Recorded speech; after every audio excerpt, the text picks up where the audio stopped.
Hello mga sisi! For today's video nga ay tuturuan ko kayo kung paano magluto ng fried chicken.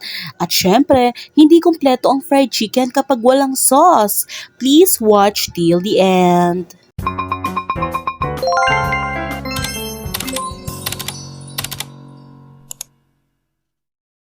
Meron na nga pala tayo ditong chicken na minarinate natin ng 3 years. It's a prank! 3 days lang. Anyway, tinimplahan lang natin yan ng asin, paminta, at saka flour. I-marinate ko lang siya for 3 days at dito magpapainit na tayo ng mantika.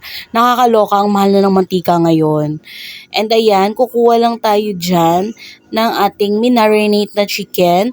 Make sure na na-defrost na siya para kapag ipipry nyo na is talaga namang malambot na at hindi nyo na kailangan ibabad pa sa tubig kasi nga nakamarinate na siya. Already marinated. At ito magsasalang lang tayo dito ng mga chicken natin na cute naman talaga. Para naman, ayan, dapat may mga space, yan, para hindi siya magdikit-dikit kapag naluto na at para hindi tayo mahirapan na ibaliktad-baliktad siya. Make it sure na golden brown yung ating chicken bago natin ito ibaliktad para to make it sure lang na lutong-luto talaga siya. At dito naman sa side, naglagay lang tayo ng mga chicken ulit kasi ayan, naluto na yung kabilang side. Hinahayaan lang muna natin siya nakasalang since para to make sure na mas lutong-luto siya. At make it sure lang po na ang apoy natin ay hindi mahina at hindi rin sobrang lakas para syempre ma-crispy yung chicken natin. Ayan yung technique natin kapag nagluluto tayo ng fried chicken. Kailangan yung apoy natin is hindi mahina at hindi rin sobrang lakas. Kasi kapag sobrang mahina, hindi siya magki-crispy at matagal siyang maluluto. At kapag sobrang lakas naman, masusunog siya at pwedeng mahilaw yung loob. So, ayan yung tips ko sa inyo for today's video. So, ayan mga sisi, as you can see, maliliit yung chicken na piniprito natin. Depende naman yan sa trip nyo. Pwedeng mas malaki at pwedeng mas maliit katulad ng ginagawa ko, 'di ba? And mga sisi, ang pagpiprito ng manok ay nakadepende rin sa sizes ng inyong mga chicken. Katulad niyan, maliliit lang yung chicken na piniprito ko. So, mas mabilis siyang maluto kapag maliliit lang, syempre. And kapag mas malaki naman, usually ang time minute ng pag-fried ng fried chicken is 10 minutes to 15 minutes. Depende sa inyo. Ako kasi pagdating sa chicken or fried chicken, ayoko ng sobrang overcook. Lalo na kapag may laman or yung petso. Kasi ayoko ng matigas. So kung gusto nyo na hindi matigas yung petso nyo, don't overcook. Dapat yung makikita nyo na yung laman niya is looks like juicy pa, no? So, sa totoo lang mga sisi ko is kung sa titignan nyo parang madali lang magluto ng fried chicken kasi nga piprituhin mo lang. Pero sa totoong buhay is medyo mahirap at critical kasi syempre nakakatakot din kayang matalsikan ng mantika and at the same time ayaw natin na mahilaw yung manok. Yun kasi yung nagiging problema ng karamihan, yung kapag hindi nila ma-perfect yung luto nila ng fried chicken, yung sobrang sa labas sunog na agad and sa loob may mga dugo pa.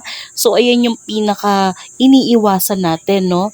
Lalo na kapag you're planning to magbenta ng fried chicken dahil usong-uso yan. Si Diwata nga may sumisikat na kanyang version ng kanyang chicken. Okay, it's chicken not chicken. Kay Diwata lang meron yan. I hope soon makapunta ako doon. At syempre, hindi kumpleto ang ating fried chicken kung walang sauce. Dito nagigisa na nga pala tayo ng bawang. Ang ginamit nga pala nating mantika dyan ay yung pinagprituhan natin ng fried chicken. Maglalagay lang tayo dito ng flour. lulutuin nating maigi yung flour, kasama yung bawang at yung oil. Mas masarap nga pala kapag meron tong butter or margarine. Pero since wala, yan na lang ang ginamit ko. Ayan, pwede nyo rin naman gawin or i-enhance pa, depende sa inyo. Lulutuin nyo lang maigi yung flour para masarap, syempre. At huwag yung susunugin yung bawang para hindi maglasang sunog. Naglagay lang tayo ng konting water dito, tapos hahaluin lang natin ng hahaluin hanggang sa makuha natin yung consistency na gusto natin. Syempre yung gusto natin yung medyo malapot, 'di ba? So maglagay lang tayo diyan ng paminta, toyo for the color lang naman. Ayan, para mag-brown. Tapos, pwede pa kayong mag-add ng beef cubes or chicken cubes. Kaya oil ng chicken yung ginamit ko para maglasang chicken yung flavor niya. Pero usually masarap lagyan yan ng beef cubes or chicken cubes. Depende sa trip nyo. Ayan, hahanapin na lang natin or habulin natin kung ano yung consistency na gusto natin sa sauce natin. So, haluin lang natin yan. Syempre, lulutuin natin yan sa mahinang apoy. Yan.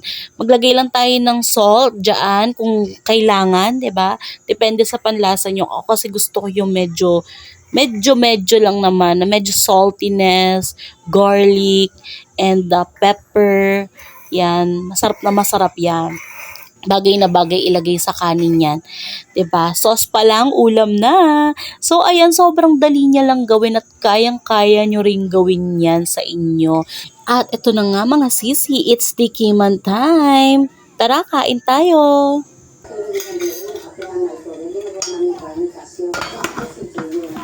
meron din naman kami ginagawa na cocktail fertilizer katulad ng fermented flat juice, fermented fruit juice. Meron din kami OXM, meron din kami typhus, yung pampasik flat.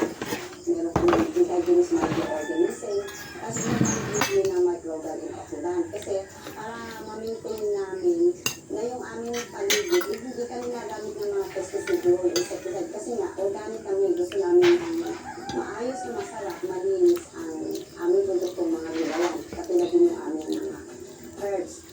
So, andito na sa paligid natin hindi na tayo lalabas, hindi na tayo bibili. So, sa tulong din naman ng DA, napag-aralan namin at talagang Masarap. natupad namin dito sa aming farm. Juicy. Kaya yung mga members po namin dito, halos lahat po Nanonood sa marunong na silang mag-organic farming. Kasi nga po, laman yung mga ito sa tulong po ng nilagay kong pampalasa. tapos, i-apply na po namin sa PESDA as a farm school. Para po hindi lang po naman dito sa member ng aming samahan, kundi sa mga kalapit at sa mga ibang bayan na gustong matuto sa pag-aaral ng organic farming. So, Masarap. napakalaking bagay po sa aming samahan. Ang mga itinuro at ipinamigay po sa aming intervention ng Department of Agriculture sa Kapunang City, LCU at ito. Ilang araw din kasi siya nakamarinate.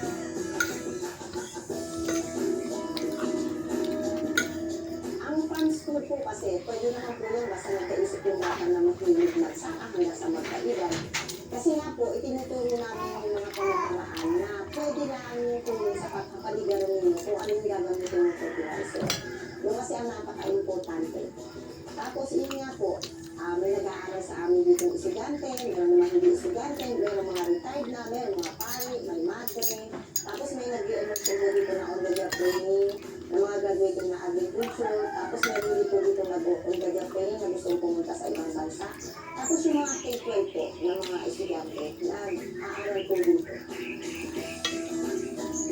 Ang matututunan po nila dito is kung paano mag-concoction, gumawa ng fertilizer, paano gumawa ng vermicast, vermicompost. Tapos yung mga value added, na katulad ng ginagawa namin ngayon, meron kami dito ng sandal kamatis, nagagawa kami ng pikes, nagagawa kami ng suka. Tapos meron din kami dito maluwas sa cafe kasi ipinapatronize din namin yung mga produkto ng ibang magsasaka katulad ng kakao at saka ng cafe. So at least alam na lang nila kung saan ang galing. Sa gusto po mag-aral tungkol po sa organikong pagsasaka, na dito lang po ang Maluwas na Integrated Farm, dito po sa sitio kay Sakat. O siya mga sisi ko, sana may natutunan kayo for today's video. So lutuan nyo na rin ang inyong mga asawa or mga asawa, ang dami no. Magluto na rin kayo para sa inyong mga anak at sa inyong mga asawa at sa inyong mga pamilya. At syempre para sa sarili nyo, don't forget to love yourself. And yon, more blessings to us. God bless and follow for more recipes. Thank you for watching.